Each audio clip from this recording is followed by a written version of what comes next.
വിദേശ തൊഴിൽ പരിശീലനത്തിനും തൊഴിലവസരങ്ങൾക്കും little flower engineering institute Kalamassery. പഠിച്ചാൽ ജോലി ഉറപ്പാണ്. ഒടുവിൽ അണ്ണാമലൈ BJP വിടുകയാണ്. അണ്ണാമലയെ സംബന്ധിച്ചിടത്തോളം ഇനി BJPയുമായി ചേർന്ന് പോവുക അത്ര എളുപ്പമുള്ള കാര്യമല്ല. BJP ഇനിയൊരിക്കലും വളരില്ല എന്ന് വളരെ വ്യക്തമായി തന്നെ അണ്ണാമലൈ മനസ്സിലാക്കി കഴിഞ്ഞിരിക്കുകയാണ്. BJPയുടെ പ്രധാന സ്ഥാനമാനങ്ങളിൽ നിന്നെല്ലാം ഇറങ്ങിക്കഴിഞ്ഞു. കഴിഞ്ഞ നിയമസഭാ തെരഞ്ഞെടുപ്പിൽ BJP തകർന്നടിയുന്ന കാഴ്ചയാണ് കണ്ടത്. ഒരു സീറ്റ് പോലും BJPക്ക് നേരാവണ്ണം വിജയിക്കാൻ കഴിയുന്നില്ലേ എന്ന ചോദ്യം കേന്ദ്രം ചോദിക്കുകയാണ്. ആകെയുള്ള ഉദകമണ്ഡലത്തിലെ സീറ്റ് ചെറിയ വ്യത്യാസത്തിന് BJP നേടിയെടുത്തതാണ്. ബാക്കിയുള്ള സീറ്റുകൾ കളഞ്ഞു കുളിച്ചു. കഴിഞ്ഞ തവണ വനതി ശ്രീനിവാസൻ ഉൾപ്പെടെയുള്ളവർ വിജയിച്ച് കയറിയ സീറ്റുകൾ ഉൾപ്പെടെ എല്ലാം നഷ്ടപ്പെട്ടു. കോയമ്പത്തൂരിലുള്ള BJPയുടെ ആധിപത്യം തകർന്നടിഞ്ഞിരിക്കുകയാണ്. കഴിഞ്ഞ ലോക്സഭാ തെരഞ്ഞെടുപ്പിൽ കോയമ്പത്തൂരിൽ നിന്ന് മത്സരിച്ച് 2ാം സ്ഥാനം കൊണ്ട് തൃപ്തിപ്പെടേണ്ടി വന്ന അണ്ണാമലൈ പിന്നീട് പറഞ്ഞത് ഇനി താൻ DMKയെ അധികാരത്തിൽ നിന്ന് ഇറക്കാതെ ചിരിപ്പിടില്ല എന്നൊക്കെയായിരുന്നു. DMK അധികാരത്തിൽ നിന്നിറങ്ങി. പക്ഷേ തമിഴക വെട്രിക്കഴകമാണ് ഇപ്പോൾ തമിഴ്നാട്ടിൽ ഭരണത്തിലുള്ളത്.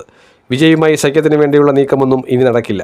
കാരണം വിജയ്ക്ക് അതിൻ്റെ ആവശ്യവുമില്ല. അണ്ണാമലൈ ഒരു എടുക്കാച്ചരക്കായി മാറിക്കഴിഞ്ഞിരിക്കുകയാണ്. സിവിൽ സർവീസിൽ നല്ല ഭാവി ഉണ്ടായിരുന്ന അണ്ണാമലൈ സ്വയം രാജിവെച്ച് BJPയുമായി കൂടിയത് എന്തൊക്കെയോ നേടിക്കളയാമെന്ന് വിചാരിച്ചാണെങ്കിൽ അതെല്ലാം വെള്ളത്തിൽ വരച്ച വരയായി മാറിക്കഴിഞ്ഞിരിക്കുന്നു. ലോക്സഭാ തെരഞ്ഞെടുപ്പിലെ ദയനീയ തോൽവിക്ക് ശേഷം വിദേശത്ത് ഉപരിപഠനത്തിന് വേണ്ടി പോവുകയാണ്, ഹയർ എഡ്യൂക്കേഷനാണ് തൻ്റെ ലക്ഷ്യമെന്നൊക്കെ പറഞ്ഞ് അണ്ണാമലൈ കുറേ ഗിമിക്സുകളൊക്കെ കാണിച്ചു.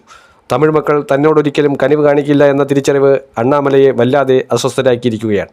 അതോടുകൂടിയാണ് ഇപ്പോൾ അണ്ണാമലൈ BJP സഖ്യം ഉപേക്ഷിക്കാൻ തയ്യാറായത്. ദേശീയ നേതൃത്വത്തോട് വളരെ വ്യക്തമായി പറഞ്ഞിരിക്കുന്നു, താനല്ല ഇനി ആര് വിചാരിച്ചാലും ദ്രാവിഡ മണ്ണിൽ BJPക്ക് റോളില്ല. BJPയുടെ വർഗീയ അജണ്ട ദ്രാവിഡ മണ്ണിൽ ഊട്ടിയുറപ്പിക്കാൻ കഴിയുന്ന ഒരു അവസരമല്ല.